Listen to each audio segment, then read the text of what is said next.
Hey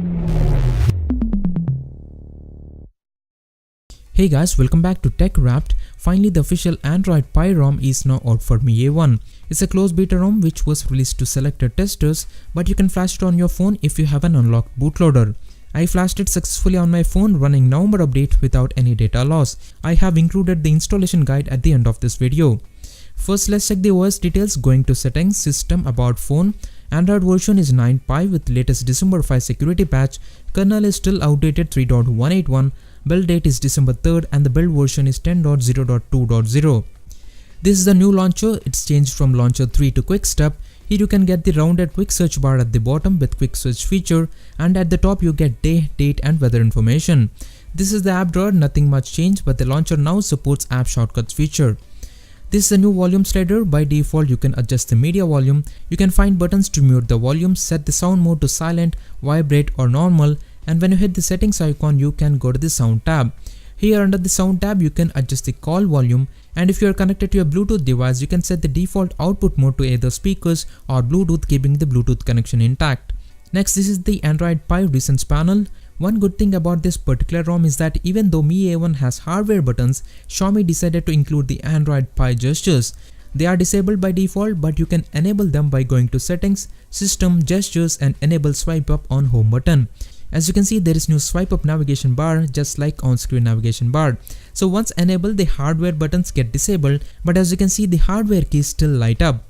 With this you can swipe up once to open recents, long swipe to open app drawer. You can use the pill as home button, also has a slider to switch between the recently opened tabs, and a quick swipe from the pill to the right will get you to the previous tab. If you want to open any tab from recent panel, swipe down on it, and to close them you can swipe up. To access split screen mode, hit the tab icon for any supported app or screen and select split screen mode. Next, with Android Pie you get this new accessibility menu which you can enable under the accessibility tab. Once enabled, the accessibility menu icon shows up in the swipe up now bar. So with this menu you can activate Google Assistant, go to accessibility settings, trigger power and volume menus, open recents panel, lock screen, open quick settings, notification panel and also take screenshots. This is a very great feature, and as the launcher doesn't support swipe down for notifications, people with small hands will find this very useful. Next, this is the quick settings panel with rounded green colored quick toggles. This is the notification panel, and as you can see there is HD icon on the status bar and HD cable notification in the notification panel, and sadly you cannot disable it. Now with Android Pie you have additional options for the notifications. Slide right on any notification, settings, I button, notification tab, and here you can completely disable the notifications for this particular app, or you can disable the notifications for certain actions. Next, if you go to the apps and notification tab, you have the normal recently opened tabs at the top. Going to the notification tab, and here you can find the new do not disturb mode which is part of digital well-being. With this new D&D mode you can adjust the behavior of sounds, notifications like no sound for notifications or no sound and visuals for notifications, and you can also add custom restrictions. You can add exceptions for calls, text, events, reminders, and D&D mode can also be scheduled. About digital well-being, it doesn't come with the ROM by default, but you can sign up for the beta version of the app and then you can download the digital well-being app from the Google Play Store officially.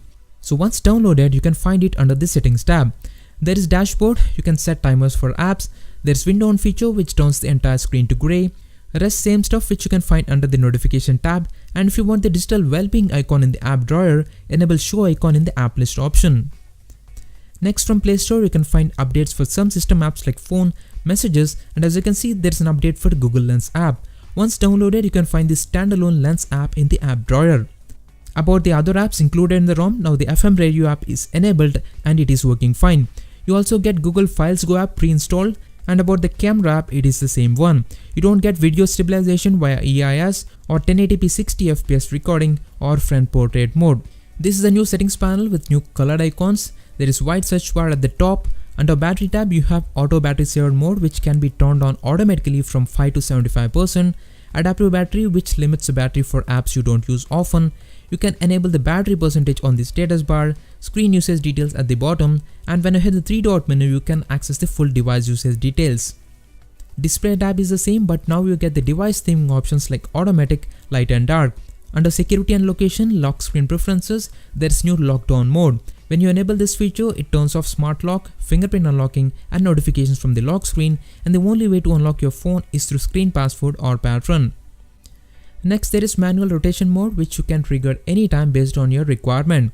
With auto rotate disabled, when you try to open any app in landscape mode, you get this rotate icon in this swipe up now bar. When you hit it once, the screen mode turns to landscape, and when you hit it again, you will get back to the portrait mode.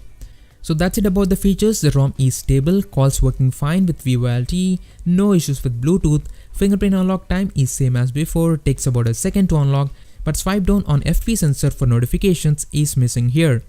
About the ROM installation, you need to have an unlocked bootloader and make sure you are running the latest ROM with no more security patch. As we are about to flash just the OTA file, it's better to stay on the latest ROM, but it might also work with previous OS versions. So now connect your phone to the PC and boot your phone to the fast boot mode by holding volume down and power button simultaneously.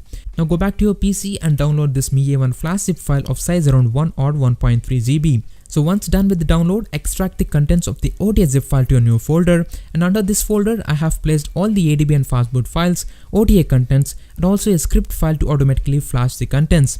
One thing I have excluded here from the official OTA is a new bootloader, which is not required. So now under this folder, find this flash all Windows batch file and double click it. Now the script will automatically flash all the contents, and the entire process will take about 5 minutes time, and once it is done, the command screen will get closed automatically and your phone will be rebooted. I'm currently uploading the file, and once it is done, I will update the video description with the Google Drive download link. So that's it. Thanks for watching. Do like and subscribe if you find this video helpful, and if you have any questions, drop a comment. Goodbye and see you soon.